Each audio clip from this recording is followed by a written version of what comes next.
Hello everyone, I'm Azrina Hafizah from AS2227A1. Today, I would like to talk about a serious environmental issue in Malaysia, which is river water pollution in Negeri Sembilan with a special focus on Sungai Linggi. This issue is important because rivers are a major source of raw water for daily human use, ecosystems and economic activities. In 2024 and 2025, several pollution incidents were reported in Negeri Sembilan. One major case involved a sewage discharge plant near Sungai Linggi in Nilai, where the river water turned black and produced a strong foul smell. Sungai Linggi is one of the main raw water sources for areas such as Port Dickson and Lukut, so pollution in this river has a direct impact on thousands of people. Due to repeated pollution incidents, the water treatment plant at Sungai Linggi was forced to shut down temporarily, especially in April 2024, when waste and rubbish overflow at the intake point, making the water unsafe to drink. In 2025, an oil spill caused by an industrial fuel seller further contaminated the river. In addition, poor wastewater management from poultry farms in Port Dickson allowed contaminated waste to flow into nearby drains and rivers. Apart from industrial and farming activities, rapid urbanization in areas like Seremban, Nilai and Bandar Sri Sendayan has also contributed to river pollution. As population increases, more domestic wastewater and greywater from houses, shops, and restaurants are released into drainage systems. Unfortunately, many sewerage systems were not designed to handle such rapid development, which leads to untreated or partially treated wastewater entering rivers. In rural areas such as Kuala Pilah, Tampin, and Rembau, agricultural runoff is another major source of pollution. During heavy rainfall, fertilizer, pesticide, animal waste, and soil sediments are washed into nearby rivers. This increases nutrient levels in the water and can cause problems like algal blooms, low dissolved oxygen, and stress to aquatic life. Furthermore, land clearing and construction activities also play a role. Earthworks expose soil and construction debris, oil, and sediments can easily be carried into rivers during rain. This increases water turbidity and total suspended solids, which disturb aquatic habitats. Since rivers flow across districts, pollution upstream can directly affect downstream users, which is why Integrated River Basin Management, or IRBM, is strongly encouraged by the government. River pollution has serious effects on human life. One of the most immediate impacts is water supply disruption. For example, when Sungai Linggi was polluted by oil in May 2024, around 37,000 consumers in Port Dickson and parts of Seremban were left without water. As a result, authorities had to rely on emergency water supplies, such as water tankers and static tanks.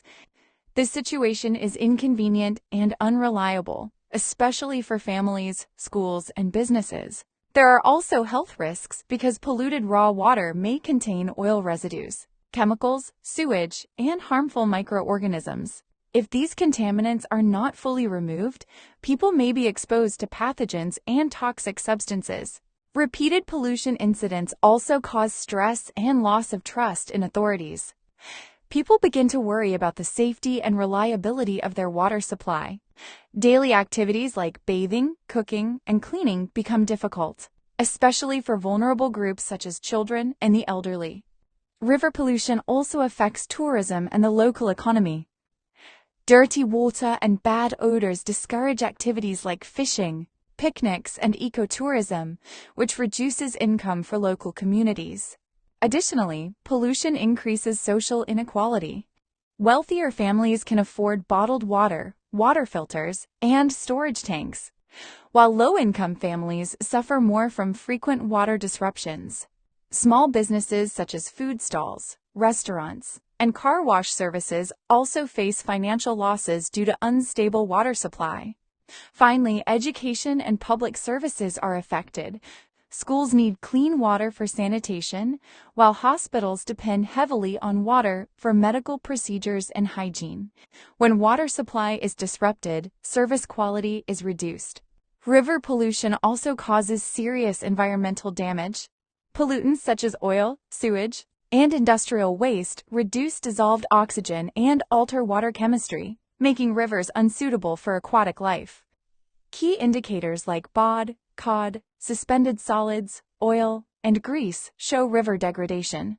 Water treatment facilities are also threatened. Rubbish and pollutants at intake points can damage equipment and force treatment plants to shut down. Repeated pollution leads to long-term water quality deterioration, making treatment more difficult and expensive. Over time, entire river basins may degrade, affecting wetlands, groundwater recharge areas, and even marine ecosystems. River pollution also damages riparian vegetation, which normally helps stabilize riverbanks, filter pollutants, and prevent erosion. When vegetation is damaged, erosion increases and more sediment enters the river. Another major issue is harmful algal blooms caused by excess nutrients like nitrogen and phosphorus.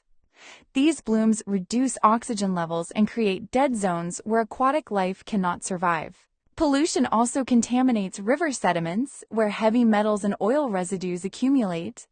These sediments can later release pollutants back into the water, causing secondary pollution and harming bottom-dwelling organisms.